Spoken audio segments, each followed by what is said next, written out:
Guys, behind me is the home of 74-year-old Douglas Floyd Gollnick, and it's hard to tell from where we're standing, but back in the driveway here, there are police vehicles parked. They're executing a search warrant right now to see if Gollnick had any other weapons in his home or if he left any clues as to what motivated the chaos he allegedly caused. 74-year-old Douglas Floyd Gollnick remained in the hospital Tuesday under armed guard, being treated for mental health issues. And we see it all the time, that at some moment someone just loses it and goes out and does the most horrible things that can possibly be done. Ron Ness and his family were enjoying a quiet dinner while just streets away, Gollnick picked his path of chaos, shooting 7 locations in Southington alone over a span of about 3 hours. And you can get hurt anywhere at any time now. And here's a real good example of something that just didn't make any sense.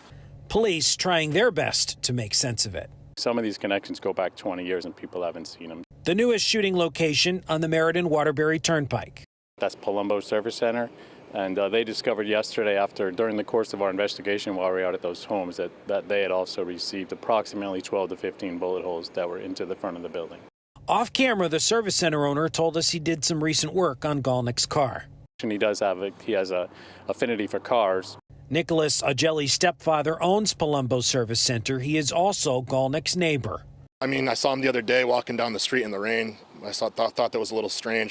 Fox 61 learned Gollnick is also a landlord. He owns the multifamily across the house.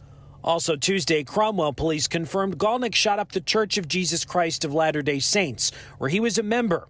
You can see the glass broken on the door and the bullet holes in the windows. Gollnick also shot up an affiliated Mormon church in Southington, where he used to attend services. How random this was, the shots that were fired, was definitely is alarming. Gollnick was connected to each of the shooting locations, but for different reasons, including the shooting of this doctor's office and the doctor's private residence. But I believe that also was an associate that he knew from the church. Luckily, after the many dozens of .22 caliber rifle rounds were fired, no one was hurt. Gollnick was finally apprehended after a chase that ended in a crash on the Aragoni Bridge. And police tell me that despite those church shootings, right now they're not pursuing any hate crime charges. Police say that they're working with the courts to determine if Gollnick will end up being arraigned in his hospital room or inside of a courtroom.